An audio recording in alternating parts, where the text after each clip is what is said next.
BJP अध्यक्ष का नाम हो गया फाइनल। यूपी के इस बड़े नेता को मिल सकती है पार्टी की कमान। उत्तर प्रदेश में बड़ा बदलाव होने जा रहा है। मैं योगी सरकार 2.0 के मंत्रिमंडल के विस्तार का जिक्र नहीं कर रही हूं, बल्कि आज बात होगी यूपी बीजेपी अध्यक्ष को लेकर। फिलहाल इस पद पर भूपेंद्र चौधरी हैं, लेकिन जल्द ही किसी बड़े नाम का ऐलान होगा, किसी नए नाम का ऐलान होगा। कौन होगा यूपी बीजेपी का बॉस? कौन इस रेस में आगे दौड़ रहा है? आइए आज इसी को विस्तार से समझते हैं।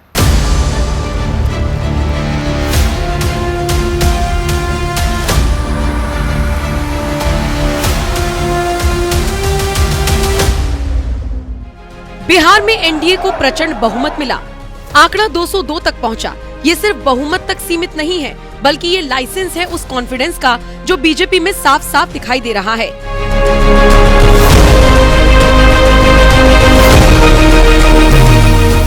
जो इस बात की तस्दीक कर रहा है कि केंद्र ने हरियाणा, महाराष्ट्र और बिहार में जब अपनी राजनीतिक कुशलता का एहसास करा ही दिया है, तो अब यूपी में किसी बड़े बदलाव के लिए उसे किसी पर निर्भर नहीं रहना होगा।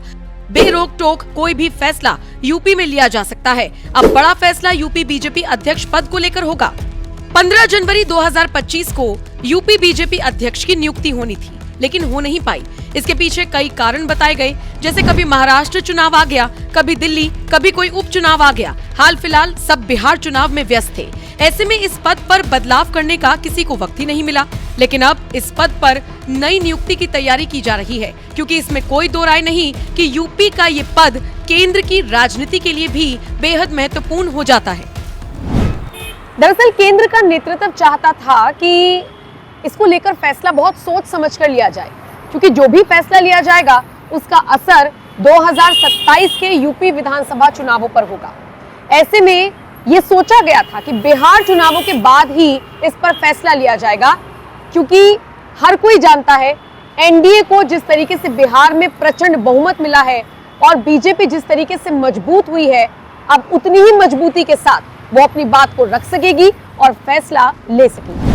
ये बात किसी से छिपी नहीं है कि ऐसे कई फैसलों में आरएसएस की भूमिका रहती है। पिछले कुछ चुनावों में बीजेपी ने अपने आप को जिस तरह से मजबूती से पेश किया, उसके लिए आरएसएस को समझाना और अपनी बात मनवाना अब पहले के मुकाबले आसान होगा। दूसरा, आरएसएस भी बीजेपी के फैसलों पर सवाल उठाना नहीं चाहेगा, क्योंकि 1925 से ही उसका मकसद राष्ट्र के निर्माण में योगदान का रहा है, राजनीति करना नहीं। अब सवाल उठता है कि यूपी बीजेपी अध्यक्ष के पद पर किसे चुना जा सकता है? कौन हो सकता है यूपी बीजेपी अध्यक्ष? स्वतंत्र देव सिंह ओबीसी समाज से आते हैं, सबसे मजबूत दावेदार हैं और यूपी बीजेपी के पूर्व अध्यक्ष भी रही हैं। केशव प्रसाद मौर्य, वो भी ओबीसी समाज से आते हैं, उप मुख्यमंत्री हैं, उन्हें संगठन का अनुभव है और ये भी मजबूत दावेदार माने जा रही हैं।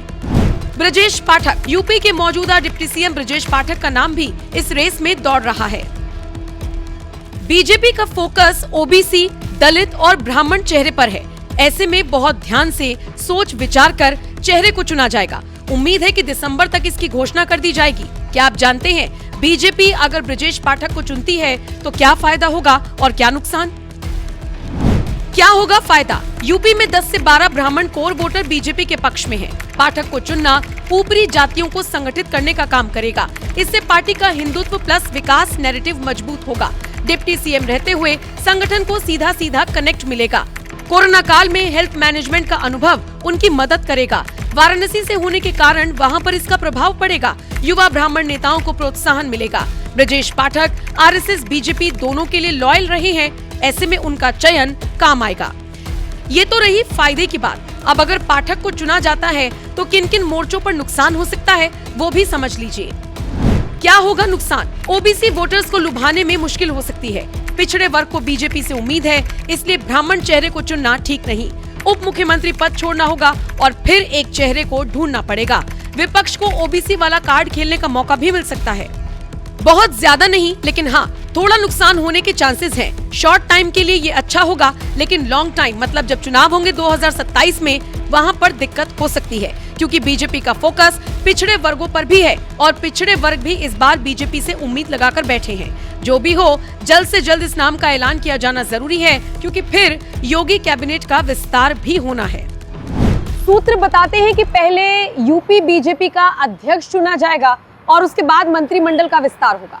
2019 में भी ऐसा ही हुआ था। उस वक्त यूपी बीजेपी अध्यक्ष के पद पर स्वतंत्र देव सिंह को चुन लिया गया था। खबर तो ये भी है कि मौजूदा यूपी बीजेपी अध्यक्ष जो हैं भूपेंद्र चौधरी, उनको मंत्रिमंडल में जगह दी जा सकती है ताकि जाट वोट बैंक भी न खिसके। बीजेपी के प्रदेश अध्यक्ष को चुनने के लिए जल्द ही पीयूष गोयल लखनऊ आएंगे। बैठकों का दौर चलेगा और इसके बाद फैसला कर लिया जाएगा। बहरहाल अभी किसी नाम पर मुहर नहीं लगी है, लेकिन दिसंबर में इस पद को लेकर घोषणा संभव है। उम्मीद है दिसंबर तक साफ हो जाएगा कि यूपी बीजेपी का अध्यक्ष कौन होगा। लेकिन आपके हिसाब से यूपी बीजेपी का बॉस कौन होगा, कौन बनना चाहिए, कौन बन सकता है? आप अपनी राय कमेंट सेक्शन में हमें जरूर बताइएगा और बाकी अपडेट्स के लिए भी आप NMF न्यूज देखते रहिए। और इसी के साथ और अगर खबरों को आप विस्तार से जानना चाहते हैं तो आप हमारी वेबसाइट www.newsnmf.com पर जा सकते हैं, विजिट कर सकते हैं और अपडेट्स ले सकते हैं। बहुत बहुत शुक्रिया। पद में हमने 2-2 वैन इस रूप में उपलब्ध करवाए हैं जो साक्ष्य कलेक्ट कर सकें। अब ऐसा नहीं कि कोई व्यक्ति अपराध करेगा, पीड़ित भटक रहा है, वर्षों से वह तड़प रहा है, अपराधी मौज मस्ती कर रहा है क्योंकि उसके खिलाफ साक्ष्य नहीं है और इसलिए वह बच निकलता है। लेकिन अब बचेगा नहीं, क्योंकि अपराध होने के कुछ ही घंटे के अंदर उसके खिलाफ पुख्ता साक्ष्य होगा और साक्ष्य के साथ साथ लैब भी होगी जहां पे एक्सपर्ट बता देगा कि हां यह इस व्यक्ति से मिलता जुलता है और इस व्यक्ति ने यह अपराध कारित किया है। वह कोई भी इस प्रकार का अपराध हो, कहीं दुष्कर्म के मामले आते हैं, कहीं पे आतंकी घटनाएं घटित होती हैं, कहीं पे कोई फायर करके अपने लाइसेंसी असले से फायर करके किसी की हत्या करने का प्रयास करता है।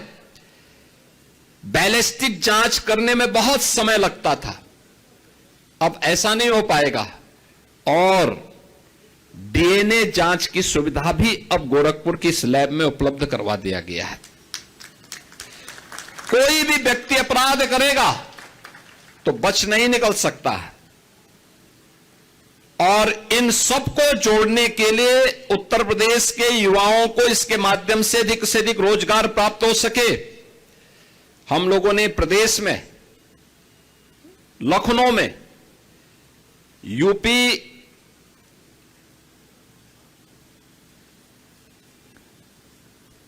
स्टेट फॉरेंसिक इंस्टीट्यूट का गठन भी किया है। उसमें हमने अलग अलग पाठ्यक्रम भी तैयार किए हैं